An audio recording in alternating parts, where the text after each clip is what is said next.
Hey everyone, and welcome back to my channel Books Natasa, and today I have another fun video for you guys, and that is my May TBR.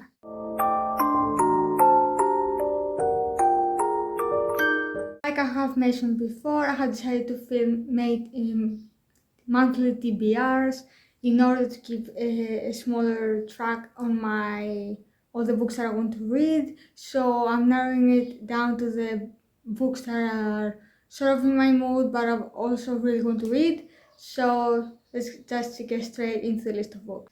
So the first book that I'm really going to read in this month is Runaway Love by Melanie Harlow. This is her newest release. It's a small town romance, and it's a single dad and nanny, which is one of my favorite tropes. Which is why as soon as I read the synopsis, I immediately added it to my TBR. So of course I need to read it. I already have the book ready, so I just need to sit down and read, which is like easier said than done because these days I'm mostly into manga, so I guess we'll see how this will go. I don't know much about this book because I prefer to go in blind, so that's it. Next we have Only Mine, which is book number 5 or 6 of the Honey Fantasy by Laura Pavlov. This is the final book in this series, and I have already started reading in this series and loving it, so I only have this one final book left, which is Dylan's book. And Dylan is not my favorite character. Maybe that's why I'm hesitating in reading this book. It's a workplace romance, enemies to lovers, and I've read some quotes and I also read the synopsis, but this book just isn't clicking with me, so that's why maybe I'm hesitating to pick it up. But I really want to read it because it is the last one in the series, and I may get a few glimpses of the other couples as well. So I think I'm gonna just go ahead and read it and see how I feel. But if I'm not clicking with it, I'm just gonna DNF it. I'm not starting very well with this video, but what can I? Next, we have An Unexpected Peril by Diana Raven, which is book number 6 in the Veronica Speedwell series.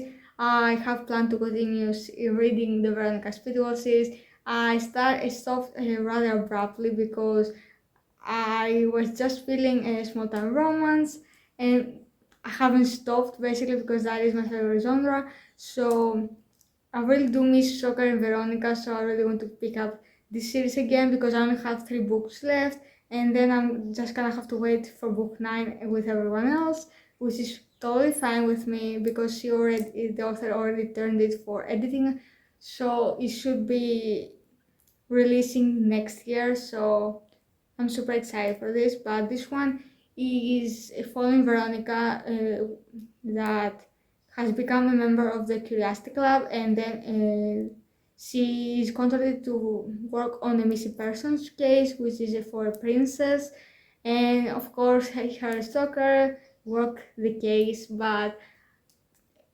the mystery of this book isn't really clicking with me, just reading the synopsis, but I am excited to see more of Stoker and Veronica as a couple because they sort of started dating in the previous book, so now we get to see them how this little interactions, and I just can't wait. Next, we have a book that has been everywhere, and I mean everywhere over the past few months, and that is The Serpent of the Wings of Night by Carissa Broadbent. And this is a fantasy romance book with vampires, and many people have compared it to Avatar and Hunger Games, which is an old comparison if you think about it, but I'm really excited to read it. I did read the prologue while I was doing read the chapter to decide what book I wanted to read, and I think the Curious Beginning 1, which is book number 1 from the Caspian series. So I'm hoping this book will bring me back to fantasy, or at least romance fantasy, because I'm running out of small town romance books to read and there aren't enough releasing. So I really need to put a break on that, even though I'm having the best time.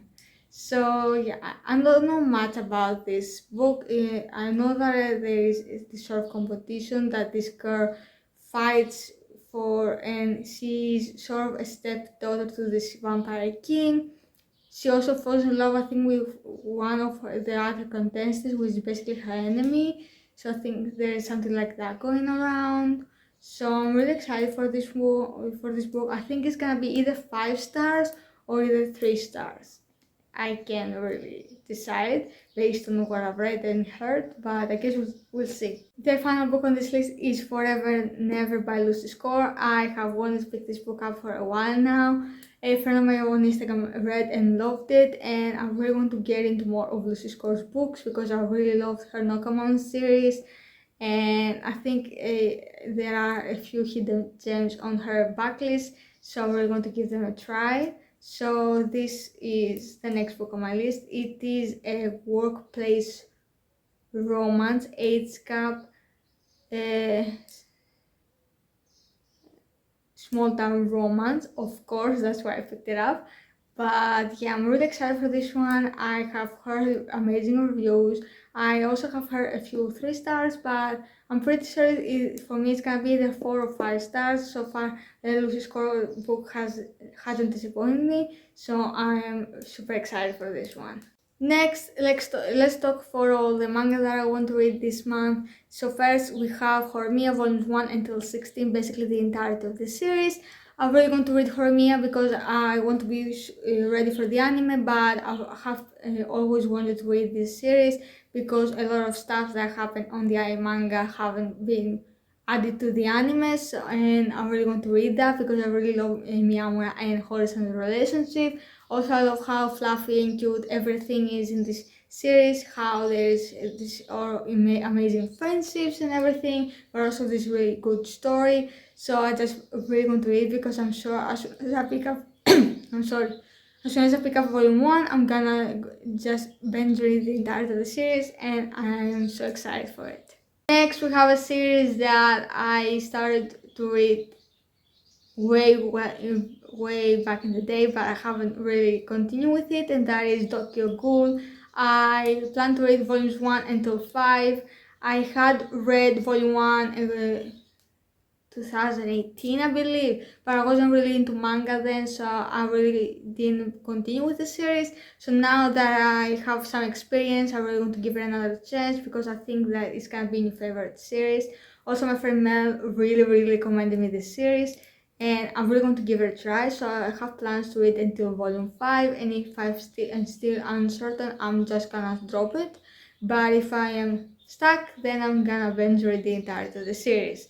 So many of you know what Tokyo Ghoul is about, but it's a zombie gore horror manga, and yeah, so many of you have already seen the anime, so I don't really see the point on mentioning the synopsis of it. So I will try to put it like here, but I'm not sure if I'm gonna be able to do it. So next we have Candy Color Paradox, and I have plans to read every volume that is out digitally because I am getting the physical copy isn't really on my to-do list at the moment because I am slowly collecting a few other series, which is Kamisama Kiss, Seraph of the End, and Hitoriji My Hero.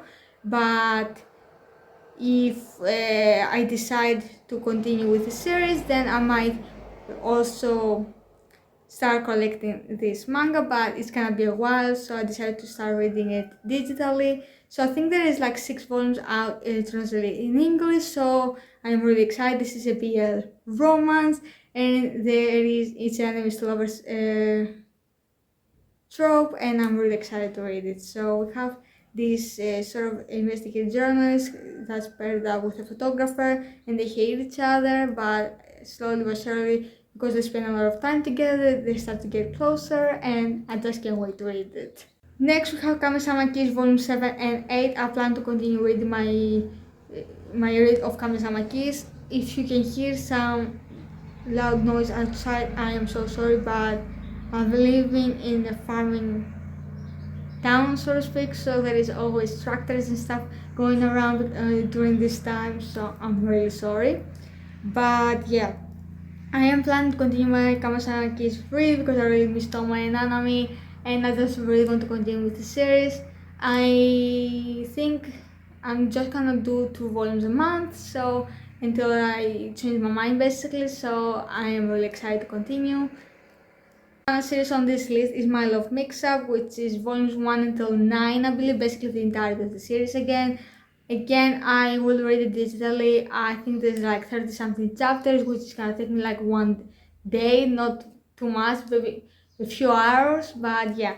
I really want to read this one. I keep seeing it everywhere. A few of my friends have read it and loved it, so I'm really hoping it's gonna be a new BL that I'm gonna love.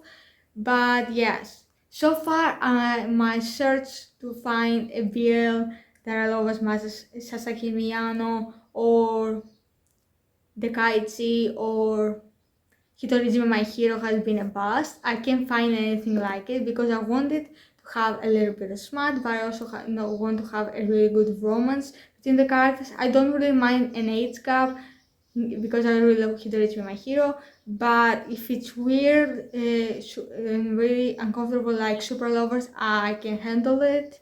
I feel grossed out. But other than that, I really love it. So yeah, I have a few BL romances on my to read list, so hopefully I will be able to find a few of them digitally and be able to read them soon. But yeah, it's really difficult to find them, so I haven't read anything yet, so wish me luck. So that's it for my video. I hope you guys enjoyed. I had so much fun talking about all the books and manga that I hope to read this month. I am mostly active on my Instagram these days. If you want, I will put the thing here, but if you want to also follow my anime slash manga process, I will have my anilist down below or the icon on my profile, so if you want to get day by day updates. And other than that, like, subscribe, stick around, and I will see you for my next video very soon. Bye!